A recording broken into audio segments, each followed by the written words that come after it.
Bismillahirrahmanirrahim. Assalamualaikum warahmatullahi wabarakatuh. Ila hadratin Nabi Mustafa Rasulullah sallallahu alaihi wasallam wa ala alihi wa azwajihi wa dzurriyyatihi wa qurabatihi wa ahli baitihi wa ashabil kiram wa ila jami'il anbiya wal mursalin wal awliya wa syuhada wa sholihin wa tabi'ina tabi'ina sholihin, khususan ila jami'i masayikhi ila muntahum wa ila abaina wa ummatina wa azdadina wa masyayikhina wa auladina wa azwazina wa dzurriyyatina wa ahli baitina, khususan ila jami'il arwah fi hadhil majlis wa ghairuhum lahumul fatihah. A'udzu billahi minasy syaithanir rajim. Iyyaka na'budu wa iyyaka nasta'in. Shiratal ladzina an'amta 'alaihim. Bismillahirrahmanirrahim. Alhamdulillahilladzi arsala rasulahu bil huda wa dinil haqq liyudhhirahu 'ala dini kullih walau karihal musyrikun. Asyhadu an la ilaha illallah wa asyhadu anna Muhammadan abduhu wa rasuluh. Allahumma shalli wa sallim wa barik alaihi wa ala alihi wa ashabihi ajma'in. Qala Allahu ta'ala fi kitabil karim, a'udzu billahi minasyaitonir rajim, bismillahirrahmanirrahim. Inna syirka la zulmun azim, ya bunayya la tusyrik billahi syai', inna syirka la zulmun azim. Wahai anak putuku, janganlah kau menyekutukan Allah, sebab menyekutukan Allah dalam hatimu dengan sesuatu yang lain itu adalah satu perbuatan di atas perbuatan yang amat zalim, perbuatan yang tidak pernah diampuni oleh Allah adalah perbuatan menyekutukan Allah. Wahai anak putuku, kita tidak terasa sejauh hati memandang tentang urusan dunia, tidak merasa bahwasanya kita telah menyekutukan Allah.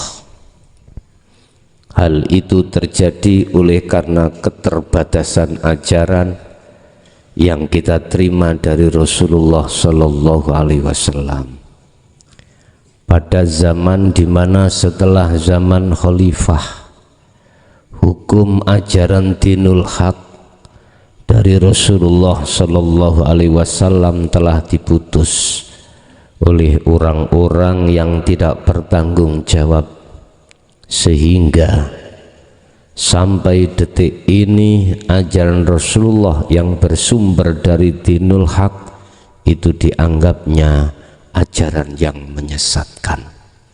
Memang sengaja mencari opini yang seperti ini, membuat propaganda mereka seperti ini supaya umat manusia, khususnya umat Islam, itu tidak keluar dari kedoktrinan ajaran-ajaran yang bersifatkan luar saja. Akan tetapi timbul kesadaran pada saat ini tentang masalah manusia. Allah menciptakan unsur jasmani juga unsur rohani.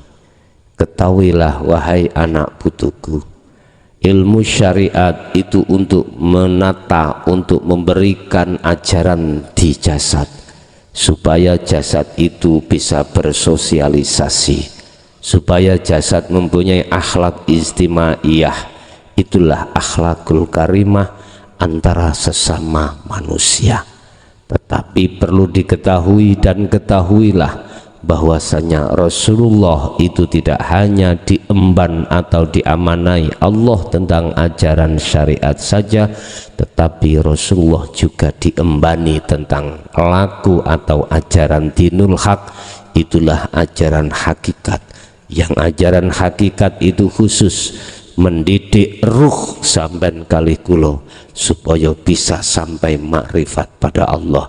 Disitulah letak kesempurnaan Islam, letak kesempurnaan iman, di mana udkhulu Allah dawuh masuk sira kabeh, masuklah kamu sekalian wahai orang-orang yang beriman fisilmi di dalam agama Islam kafah khalis sampurna.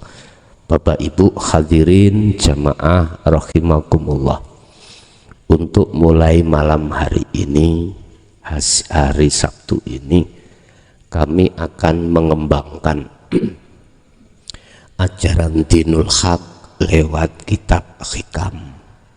Jadi saya akan membahas per pasal maksud daripada kitab hikam.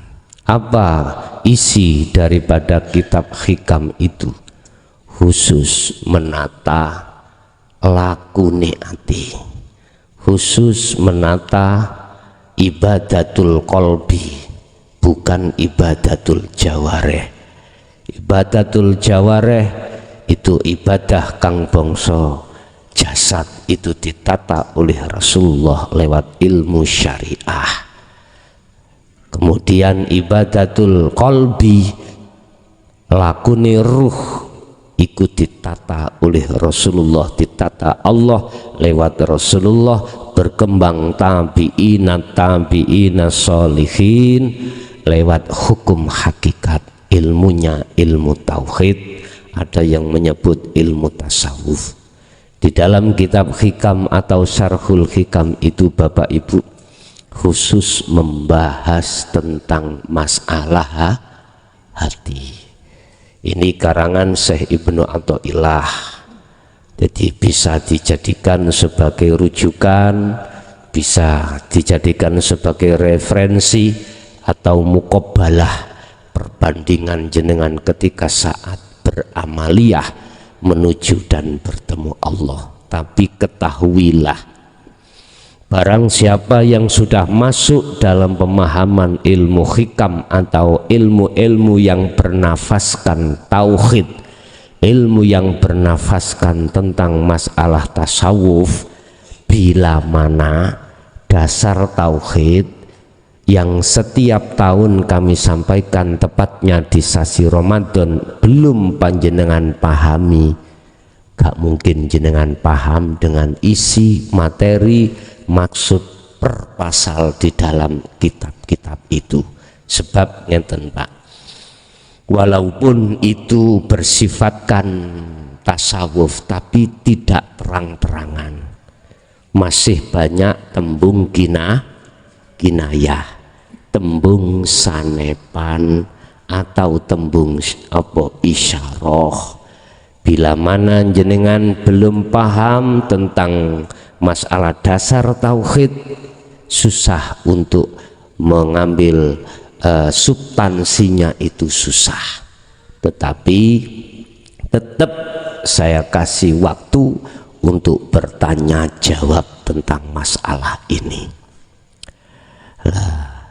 Urusan-urusan amaliyah untuk bisa laku nuju dan bertemu Allah al-haq, di samping panjenengan sudah punya modal, tidak ada salah bila mana saya ambilkan, saya bacakan, saya cek nih kitab hikami.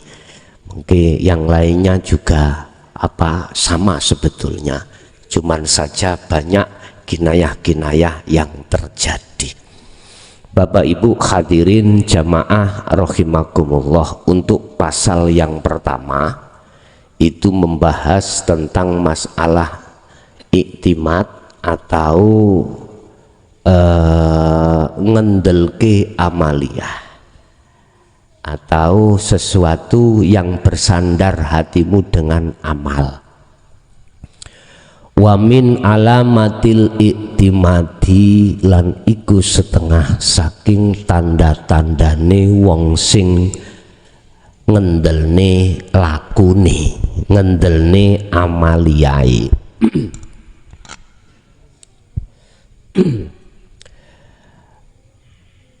Alal amali ing atase perbuatan. Artine piye? Jenengan iki sik nguwatno amaliyah panjenengan. Satu contoh, aku sholat, aku mlebu swarga karena sholatku. Aku mlebu swarga karena poso hajiku. Saya dimasukkan Allah dalam rahmatnya Allah disebabkan karena laku amaliyahku. Amaliyah baik, sholat ataupun dan lain sebagainya. Orang yang hatinya masih menyombongkan tentang masalah amaliyah seperti ini Bapak Ibu, hak wallahi kecelik boleh pitik. Tahu kecelik boleh pitik? Amin. Apa yang di situ diterangkan, barang siapa yang sholat berjamaah 27 derajat oleh karena Anda iki tidak lillah, tidak karena Allah hatimu, mohon maaf, tidak mengurangi rasa hormat di dalam rumus dan teori tersebut. Ketahuilah amaliyah seperti itu ketolak. Karena apa? Karena Anda telah menyekutukan Allah dengan amaliyahmu. Sekali lagi, alasannya apa? Karena Anda, hati Anda menyekutukan Allah dengan amaliyahmu. Apa mana iki jange korban? Sawal selo besar dilungkas podo mangan iwak sate, ya, sate wedhus, sate sapi. Artinya di situ banyak amaliyah secara fisik, baik haji maupun korban. Terutama di desa-desa ini jenengan kali kula diberikan sayembara. Barang siapa yang korban sapi, besok ketika nguwat sirotol mustaqim, Anda tinggal numpai sapi.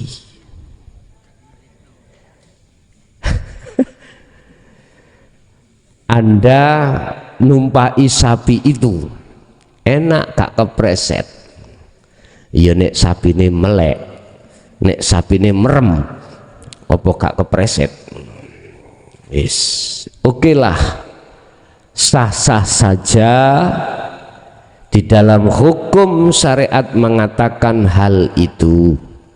Tapi manakala kalau dikembalikan terhadap pasal 1 kitab hikam ini, ketika saat kita menyombongkan diri amaliyah ini, secara hakikat hati kita telah menyekutukan Allah. Dengan apa? Ya dengan amaliyah ini.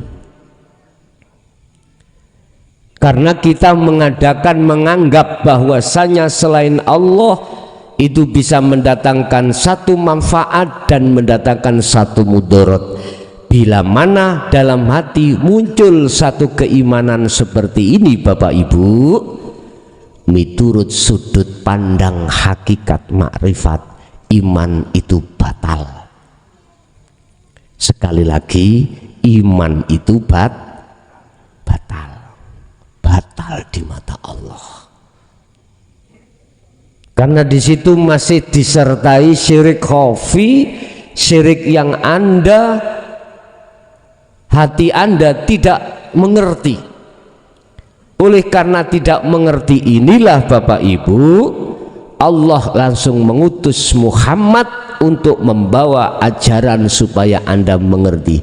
Walladzi arsala rasulahu bil huda wa dinil haq.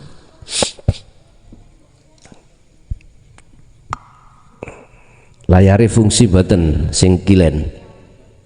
Fungsi boten. Ya wis ndelok nang ndi sampean.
Ini setelah zaman khalifah itu diputus ajaran ini.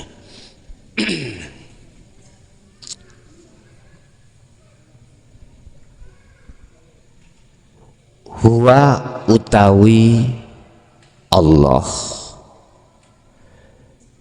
iku alladzi dialah zat, ya, arsala yang mengutus, sopo Allah, sopo alladzi mengutus siapa, rasulahu pada utusannya, hu kembali kepada Nabi Muhammad pada saat itu, ya, rasulahu ing utusane Allah, itulah Muhammad pada saat zaman beliau. Bil huda, Rasulullah Muhammad membawa petunjuk, petunjuk yang jelas. Artinya petunjuk bagaimana hati bisa mendeteksi segala amaliyah itu ada dan tidaknya unsur nafsu, terdeteksi. Cara sak mangkin niku radar, ya, radar Rusia. Ada pesawat masuk dalam wilayah zona Rusia, tertangkaplah oleh radar. Tahu petunjuk. Nah, petunjuk ini dimasukkan Allah wa dinil haq, aidinu tauhid. Petunjuk ini dibersamakan Allah ketika ajaran tauhid itu disampaikan di tengah umat Islam, khususnya umat manusia pada umumnya. Jadi ajaran tauhid ini dibawa oleh Muhammad sebagai utusan Allah yang maksud dan tujuannya adalah liyudhirahu ala dini kullih, untuk membebaskan negaranya ruh yang disebut hati yang telah diserang oleh hawa nafsu lewat kesenangan dunia, sehingga ruh menjadi budaknya hawa nafsu. Allah mendatangkan panglima Muhammad membawa ajaran dinut tauhid supaya Anda terima dan Anda lakukan untuk mengusir penjajahnya negara hati.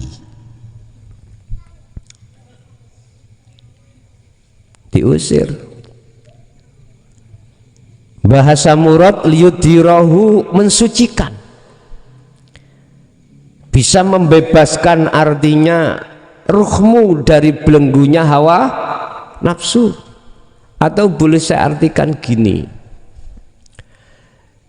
saya katakanlah di atas kursi, di cagak ini saya dirantai dan tidak bisa saya kemana-mana. Tatkala saya ingin pulang bisa sampai ke pulang, syarat satu, rantai yang melekat membelenggu diri saya itu harus dilepas. Allah menyuruh Muhammad sebagai utusannya untuk membawa ajaran tauhid, untuk disampaikan terhadap umat, kemudian dikembangkan untuk menjadi satu amaliyah yang berbentuk mujahadah, berperang merangi hawa nafsu dalam diri Anda sendiri. Setelah itu dilanjutkan secara kontinu istiqomah. Dengan begitu Bapak Ibu, nafsu akhirnya dadi kepanasan, nafsu akhirnya dadi gak kerasan, di negara hati Anda akhirnya keluar. Hal itu disampaikan walau karihal musyrikun, walaupun di tengah-tengah umat yang tidak mau akan ajaran ini. Buktinya pada masa sekarang, pada masa Kanjeng Nabi masa dulu, beliau terang-terangan membahas dan mengajarkan berdakwah tentang dinul haq. Sekarang, zaman sekarang sudah tidak hanya dari majelis ke majelis, bahkan sekarang sudah masuk YouTube. Nggih mboten? Lho penak. Wis iki zaman Kanjeng Nabi nggih biyen ngene, cuman carane biyen gak ono YouTube, medsos gak enek, sekarang medsos. Ora iso teko ning Jaya Baru, cukup duduk manis di rumah, dengarkan ajaran ini, setelah itu lanjutkan dalam amaliyah sehari-hari. Sing penting ya, dasar tauhid sudah kau pelajari. Di Ramadan di wingi loh Pak, kan sudah kami masukkan dalam YouTube, tinggal Anda mengupload, mundut niku napa? Ngupload ya. Oh download, nek ngupload tak melebu, ya dah. Nek download metu lah ngono. Oh gak tahu melebu kok dikatakan metu, ya gak mungkin lah.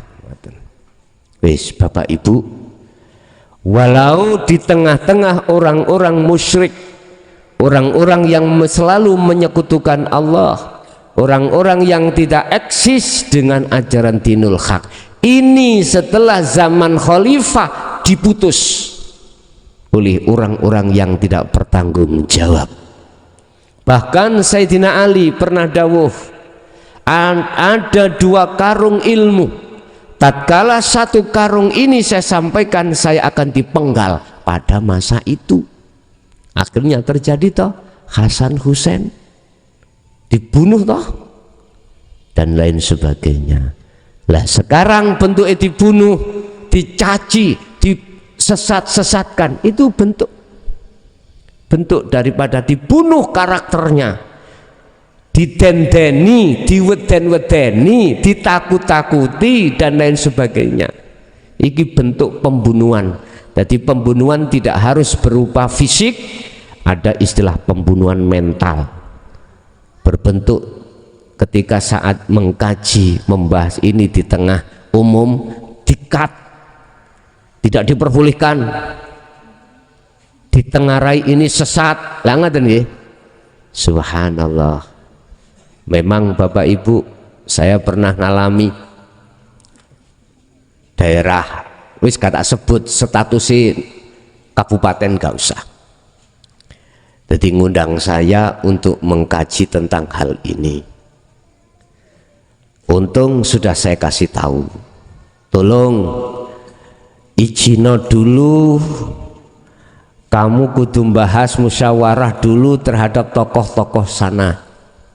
Tatkala beliau mengwelcome ajaran Rasulullah ini, apapun resikonya akan kami datangi. Ternyata apa yang terjadi? Stop, tidak boleh. Padahal saya memakai sistem wasilun, sistem di mana proses mulai bawah kami sampaikan, supaya tidak bingung di tengah jalan apa yang kami sampaikan substansinya. Itu pun belum bisa menerima. Jadi ya penak, boleh mboten keluyuran, ana omah boleh turu angler, jange gak iso turu sedina boleh saged turu sedina. Wis. Bapak Ibu hadirin jamaah rahimakumullah, sampai berapa tahun ajaran Rasulullah itu dikat sejak setelah khalifah teng mriku bertahun-tahun Pak Bu. Makanya sampai ojo heran di Indonesia itu ketika saat ada tabi'in as-solihin membahas di forum terbuka udah diintimidasi. Akhirnya beliau mengambil satu sistem, hanya mengaji di tempat yang khusus, dan itu pun hanya jamaah yang khusus. Ketika beliau mengajarkan itu sangat berhati-hati, sehingga beliau banyak yang memakai kinayah, memakai isyarah, karena banyak di situ telik sandi, intel yang tidak suka tentang masalah hukum hakikat. Akhirnya beliau olehnya menyampaikan itu secara isyarat, dan itu fakta saya alami sendiri ketika saat tarbiyah, ketika saat saya belajar. Apa yang kudapatkan semuanya itu roto mayoritas mendapatkan keterangan secara isyarah. Subhanallah Bapak Ibu, ngeluh Pak Bu, santri-santri ngeluh bukan masalah lakune roh niki mboten, ngeluh mahami dawuh-dawuhe para kiai sing pun lenggah mriku, ngeluh banget. Sehingga disitulah dibutuhkan satu tafakur dalam sebuah makalah atau wejangan beliau. Tidak seperti ini Pak, penak seperti ini.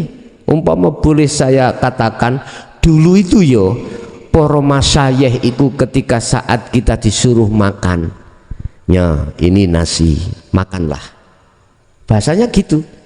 Tapi apa yang kita terima bukan nasi, tapi beliau mengatakan nasi. Apa itu? Pari loh dikongkon mangan, tapi ngucapnya itu nasi. Butuh penterjemah, cara sakniki ditranslate iki piye maksudnya ya. Kalau sekarang sudah tidak.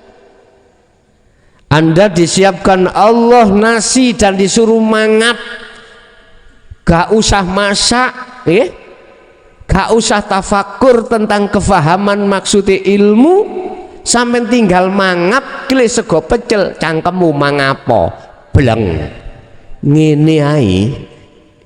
Wis kadang-kadang ya rarep kok, apa maneh masih berupa zaman dulu Pak. Subhanallah.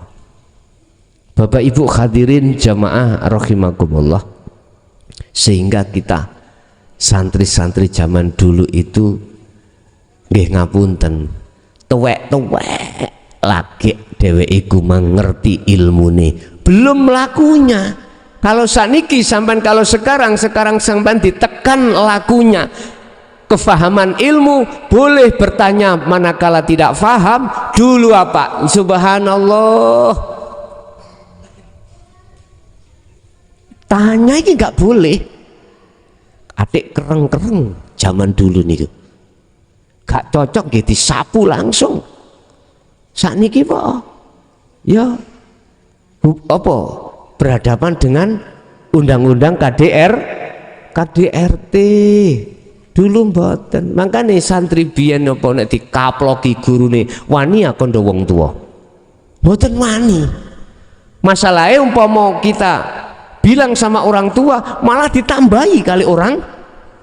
Kalau sekarang berbalik, kalau kita bilang sama orang tua pasti orang tua mencari gurunya, dilaporkan kepada polisi. Kalau dulu prinsipnya orang tua, kalau nak kamu gak mungkin dipukul gurumu kalau kau tidak nakal, itu orang tua dulu. Kalau sekarang ya Allah beda Pak. Jadi peradaban kita dalam tarbiyah, dalam belajar beda dulu dengan sekarang. Makanya saiki akeh murid sing koplak. Ngerti koplak? Wani ambek guru apa maneh wong tua. Saiki zamane gudel kebo nganut gudel. Kalau dulu gudel nganut kebo.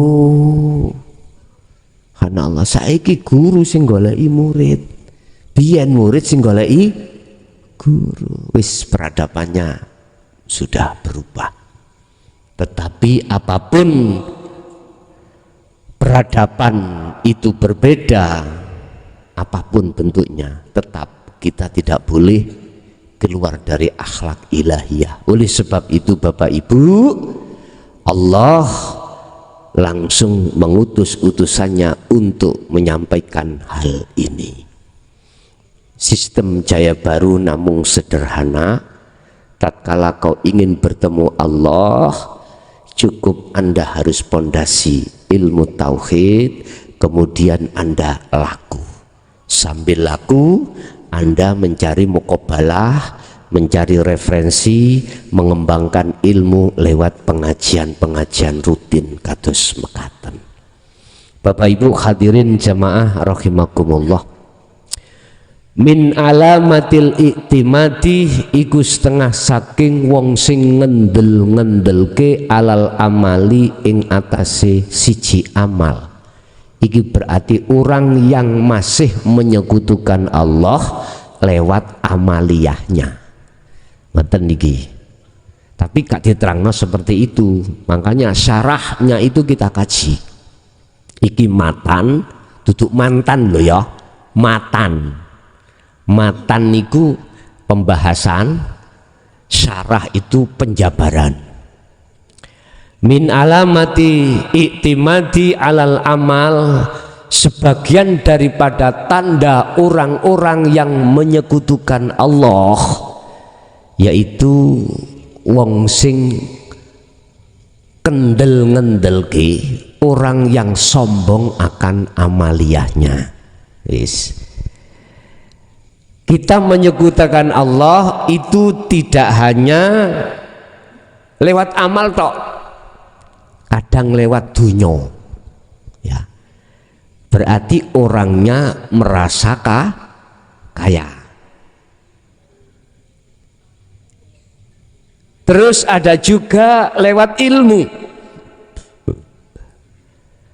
Ngendel-ngendel nih saya tentang ilmu yang saya bawa, akhirnya saya merasa orang yang paling alim.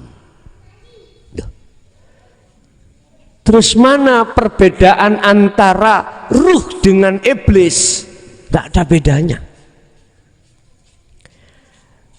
Apa landasan yang paling utama iblis menolak perintah Allah untuk sujud pada Adam ketika saat Allah mengutus para malaikat untuk bersujud?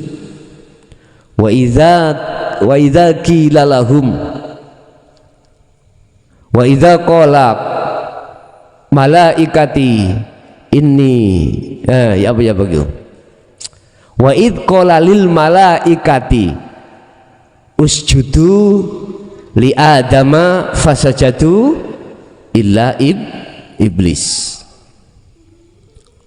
Ketika Allah menyuruh para malaikat bersujud terhadap Adam, ada satu makhluk yang tidak mau sujud, yang disebut iblis.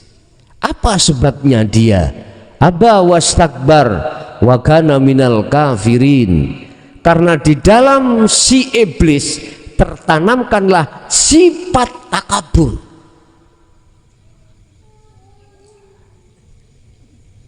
Apa sifat takaburnya iblis? Merasa lebih baik daripada Adam. Ana khalaqtani minan nar wa khalaqtahu min tin. Ya Allah, saya kan Anda jadikan dari anar, sedangkan iblis kau jadikan sedangkan Adam kau jadikan dari tanah liat. Mulya pundi ya Gusti? Kok kula kengken sujud menyang Adam? Ini takabur. Kalau saya sudah iktimat dengan amaliyah, mesti aku mengatakan orang-orang amaliyahnya itu di bawah saya. Oh si api aku. Ben waktu aku sadurunge waktu wis ana masjid. Tak adani, tak komati, tak imami dhewe. Gak ana makmum. Wis. Di luar banyak orang-orang yang tidak menghiraukan adzan saya, tidak menghiraukan pujian-pujian saya, iqamah, sampai banyaknya orang yang tidak menghiraukan. Akhirnya masjid ikut tak imami dewe, tak adzani dewe, tak komati dewe. Wis tak pokoknya Pak masjid niku wis ngoten. Nek jarku ya, nek wis gak ono ya gadekno ae. Wis didol lah ya apa ngono. Bapak Ibu, amal. Saya disebut al-ubad, ahli ibadah. Pasti di dalam hati saya akan merasa lebih baik daripada orang lain. Hati-hati Bapak. Ketika saat kita sudah hati atau ruh diranahkan Allah di jalur tauhid, hati-hati. Dikira di situ iblis gak ngetut. Selama ruh itu belum dimusyahadah, selama itu iblis atau nafsu mesti masih menggoda kau. Luwih api aku di mata Allah daripada wong kae syariat Pak. Aku lah wis hakikat. Banget nggih? Percuma si api aku di mata Allah. Hati-hati. Memang dalam satu teori mengatakan hanya amaliyah orang yang bertahqiq sajalah diterima di mata Allah, karena amaliyahnya itu mulus, suci, bebas dari unsur-unsur yang menyekutukan Allah. Tapi bila mana kau masih merasa lebih baik dari yang lain, justru itu yang tidak kau terasa bahwasanya Anda itu terselip syirik. Hati-hati. Ingat, rumus mengatakan tatkala ruh belum didudukkan di musyahadah, jenengan iki tasik merasa ada. Sekali lagi, tatkala hatimu, ruhmu belum duduk di musyahadah, ya, detik-detik tidak di musyahadah, ketahuilah dirimu masih merasa ada. Kau masih merasa ada. Kalau kau masih merasa ada, berarti merasa kau yang beramal. Nggih mboten? Kalau kau masih merasa kau yang beramal, kau teringgap penyakit namanya iktimat, yaiku wong sing ngendelke lakune atau amaliyai. Sebab apa mereka iki seperti ini Bapak Ibu? Hati-hati loh ya. Makalah kita teruskan. nuqsanur roja'i inda wujudiz zalal, utawi kurangi roja. Roja iki nek makna murad itu pengharapan. Tapi pendekatan awakmu ke musyahadah, kurangi pendekatan hatimu ke musyahadah. Inda wujudiz zalal, tatkala pembersihan pemfanaan perkara selain Allah. Hati wujuduz zalal iku kefanaane perkara selain Allah. Bagaimana mungkin Anda itu dikatakan telah menafikan selain Allah, wong diri Anda, ruh itu belum diletakkan Allah di musyahadah? Enggak bisa. Wujudul jalal, dunia saisine sing fana iki lho gak bisa fana Pak di dalam hati kita tatkala ruh ini belum lebur di dalam maqam musyahadah, tidak bisa. Nuqsanur roja maksudnya kurangi pengharapan iki maksudnya bukan pengharapan jenengan supaya ini, ndak, maksudnya kurangi hatimu untuk melayu nuju ning musyahadah. Ketahuilah di dalam jalur tauhid itu ada proses 3. Pertama adalah posisi takholli kita, keadaan ruh di luar maqam musyahadah, baik di muhadharah maupun di mukasyafah.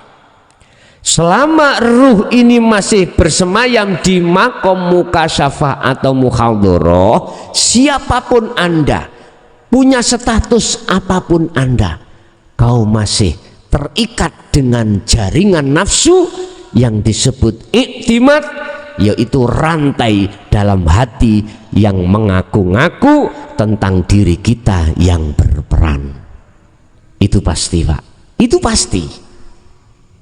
Sehingga kita ini ngendelno lagu nih, ngendelno sakliyane Allah,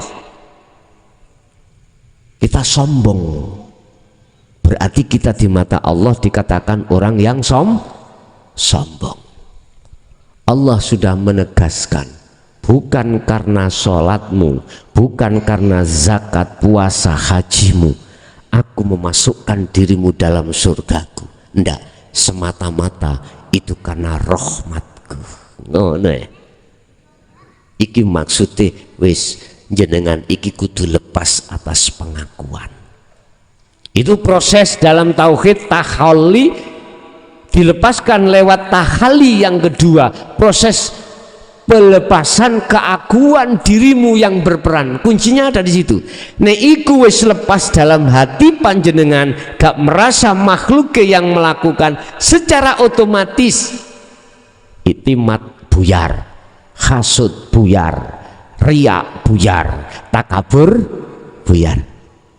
Yoniku kang den sebut wujudul zalal, penghapusan perkara yang fana, penghapusan perkara-perkara yang kau anggap gak fana tetapi itu sejatinya fana.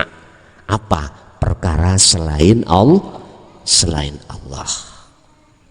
Akhirnya Anda duduklah di tajalli.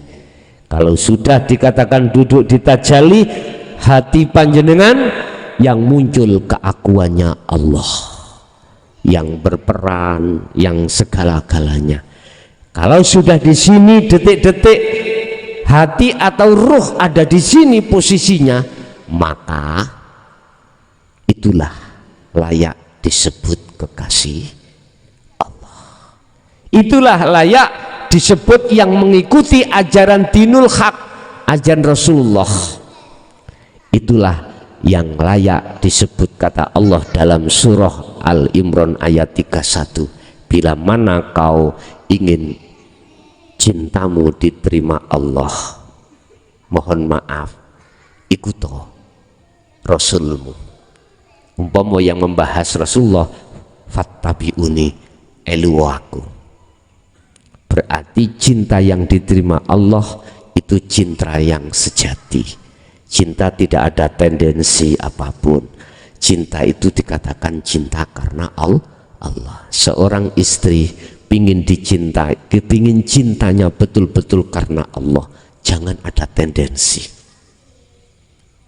Cinta yang sungguh karena Allah, sifat jamalnya Allah, Anda tidak boleh ada tendensi apapun.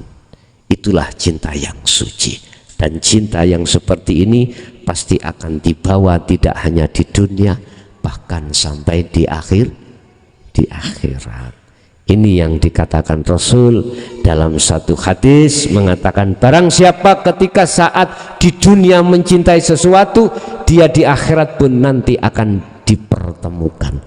Iki maksudnya cintanya bukan karena nafsu, cintanya betul-betul karena Allah. Lah cinta karena Allah itu hanya tertuang di dalam hatinya orang-orang yang soleh dan solihah.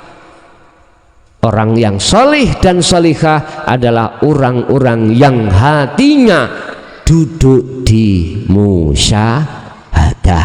Orang yang bisa duduk di musyahadah adalah orang yang mengamalkan selalu uzlah lewat zikirnya. Orang yang selalu mengutamakan, menyibukkan hatinya berzikir pada Allah adalah orang-orang yang mengikuti ajaran dinul haq. Orang-orang yang mengikuti ajaran dinul haq adalah orang-orang yang sadar diri tentang ajaran Rasulullah Shallallahu Alaihi Wasallam. Jadi ajaran Rasul disambung maneh.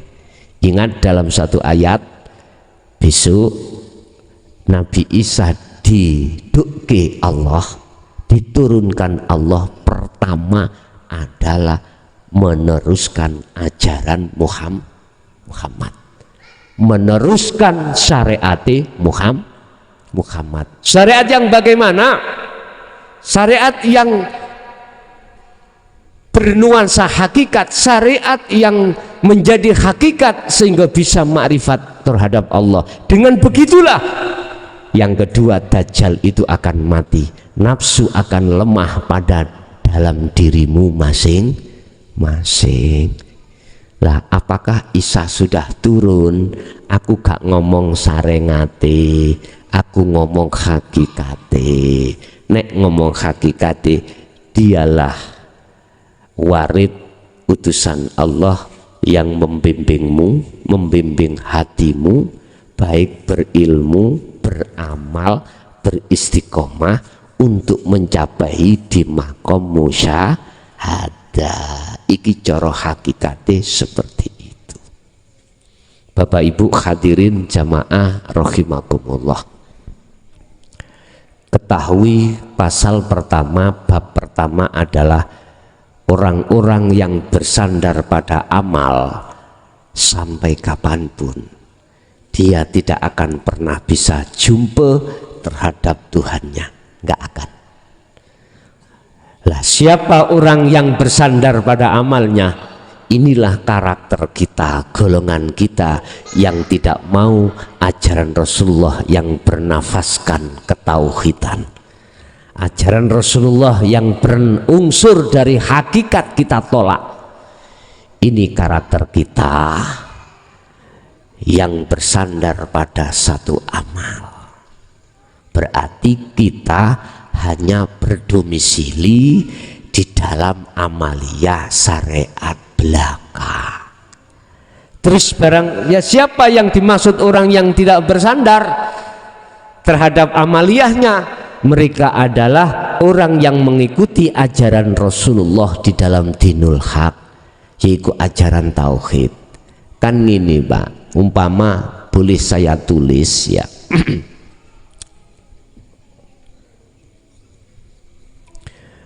Ketika Allah ya mengutus terhadap Muhammad,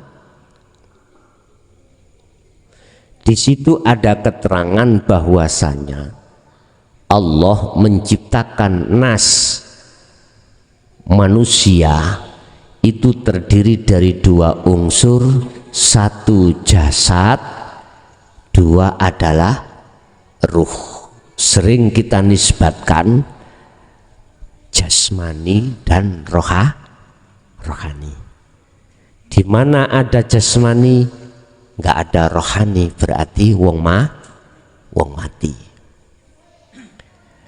Dua-duanya ini Bapak Ibu Allah ciptakan dari unsur macam-macam. Unsur jasad Nabi Adam langsung dari tanah. Unsur jasad anak putune iki tidak langsung dari tanah, tapi asalnya ya teko tanah, asalnya dari tanah. Jasad Allah ciptakan dari tanah, kembali nanti kalau mati kembali ke tanah lagi. Wis, ruh Allah ciptakan dari zatnya Allah sendiri yang disebut Nur Muhammad.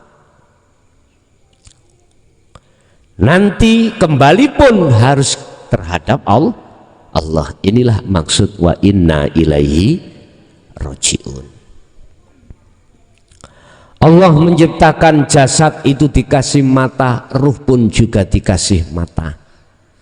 Mata jasad disebut ainul basariyah yang fungsinya untuk melihat, bersaksi terhadap makhluk, sehingga Anda bisa melihat dunia, makhluk, melihat tumbuh-tumbuhan, makhluk, melihat hewan, makhluk, melihat sesama makhluk. Oke, itu fungsional.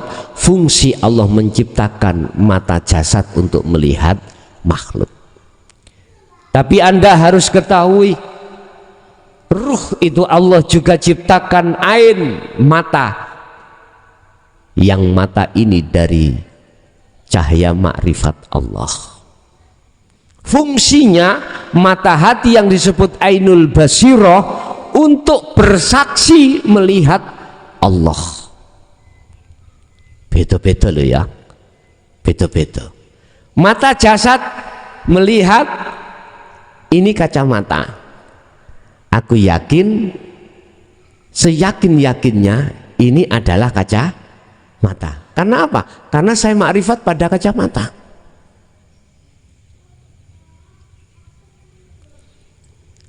Saya bisa yakin makrifat pada kacamata ini dikarenakan mata zahirku tidak buta. Sekarang ruh, matanya disebut ainul basirah. Tatkala matanya ruh ini tidak buta alias makrifat, fungsinya mata hati itu untuk hanya bersaksi dan melihat Allah. Tidak boleh mata hati beriman terhadap selain Allah, karena mata hati iman itu hanya untuk Allah. Wa ma umiru illa liya'budullaha mukhlishina lahuddin. Dan tidak aku perintah dan tidak akan diperintah para ruh kecuali menyembah pada Allah, melihat, memuja, memuji, bercinta, bersaksi hanya pada Allah. Bapak Ibu, oleh karena mata manusia, mata hati manusia dipenuhi oleh perkara-perkara yang bersifatkan kesenangan dunia, akhirnya mata hati melihat kesenangan dunia dan akhirnya beriman terhadap kesenangan dunia. Contoh, di mataku ada uang, tidak hanya ratusan juta, miliaran. Oleh karena hatiku tertutup dengan kesenangan dunia itu, pasti akan saya dalam hatiku beriman dan menuduh bahwasanya uang ini bisa mendatangkan manfaat dan bisa mendatangkan bahaya. Maneh, saya melihat seorang wanita bidadari, cantiknya luar biasa. Berhubung hati saya tertutup oleh cantiknya si dia, saya pasti akan menuduh dan beriman yang cantik adalah si dia. Iya apa enggak? Akhirnya kita terjerumus di dalam cinta yang tidak kekal. Buktine engko nek wis umur 90 ayune nang ndi? Takoni gandenge garwa jenengan nek wis umur 70 nang ndi, Bu? Hilang. Berarti ketika kita menuduh dan yakin yang mempunyai sifat jamal bagus itu suami atau istri, kita tertipu. Mula sangka iku mulai saat ini lihatlah jamalnya Allah, jangan melihat jamalnya makhluk. Hal itu bisa kita lakukan tatkala mata hati panjenengan kudu tersikap. Mata hati akan tersikap dari belenggunya nafsu. Hati atau ruh harus melakukan tindakan uzlah, mau gak mau kudu zuhud sampean. Lakune zikir kudu, tidak boleh tidak. Wad'u ila rabbika, kata Rasulullah dalam kata Allah dalam Al-Qur'an, wad'u Muhammad ajaan umatmu iku ila rabbik, maring Tuhannya, suruh kembali lekas. Sebab apa? Sebab umurmu iku kari sedilu. Berapa tahun? Tinggal 50 tahun. Sedilut itu 50 tahun. Saya setiap majelis taklim, lebih-lebih di majelis sing umum, sing lagi paham, aku takok, Pak, umur sampean pinten? Bu, ada yang sing jawab 30, 40, 50, bahkan ada yang swidak. Tak tanya, tinggal berapa umur sampean? Mingkem celakep. Ya ora ngerti, Gus. Lah ngoten dah. Allah sengaja merahasiakan sisa umur kita itu supaya ruh lekas-lekas kembali pada Allah. Sebab kematian datang itu tidak harus nunggu sakit. Kematian datang juga tidak menunggu harus tua dulu. Enggak. Sehat pun kalau itu datang akan terjadi.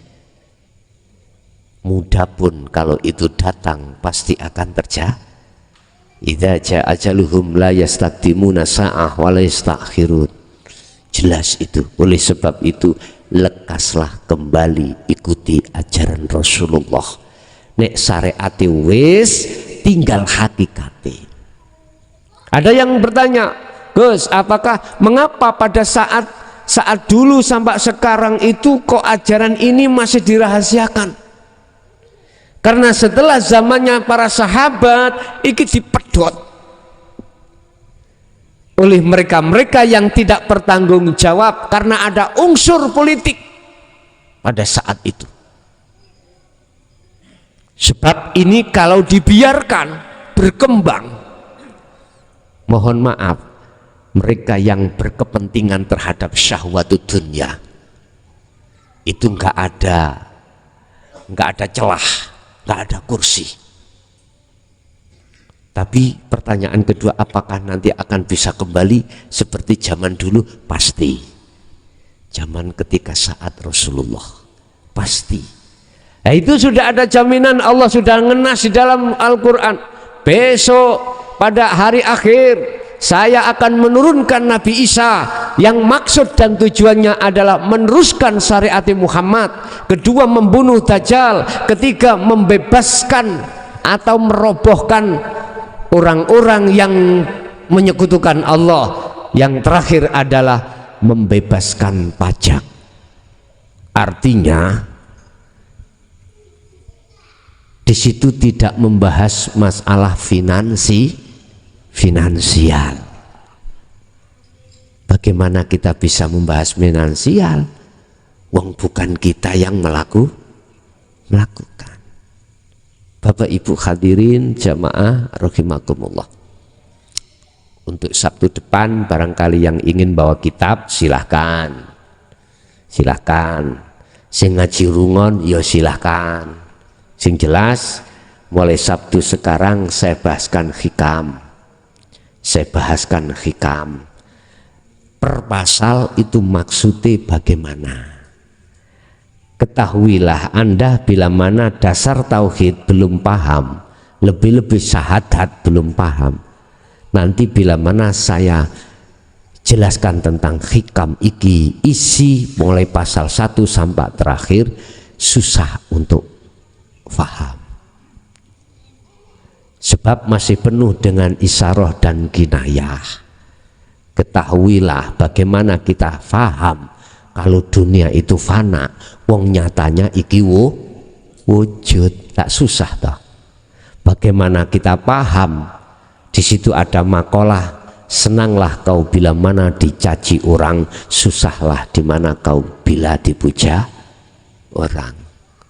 Ya gak masuk teori belas, padahal itu kinayah. Susah kuwi nek dodolan rame, susah seneng nek kuwi dodolan tidak payu, gak laku sawan nang.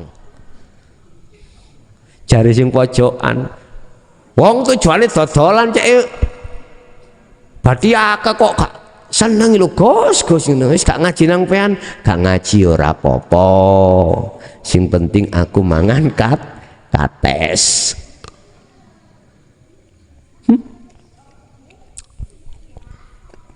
Andai kata Allah tidak menyegah saya untuk sakit hati, maka kami pun akan sakit hati terhadap mereka yang menghina ajaran Rasulullah ini. Tetapi Allah melarang terhadapku untuk sakit hati. Biarlah mereka yang tidak mau, ikut dudu urusan lu, tapi urusanku gue, kata Allah ngono. Lapo son iku dudu urusanmu, iku urusanku. Lah lapo kuwi adik bersedih barang mana. Wis Bapak Ibu hadirin jamaah rahimakumullah, kesimpulan dalam pasal yang pertama wis belajar Anda itu menafikan, tidak ngakoni dari segi amaliyah yang terjadi pada diri panjenengan. Belajarlah hatimu untuk tidak mengakui bahwasanya amaliyah itu datangnya dari dirimu. Tapi belajarlah juga hatimu menetapkan yang berlaku, yang berperan adalah Tuhanmu atau Allah. Caranya bagaimana? Itu tadi, sering-seringlah hatimu berzikir sirul asrar.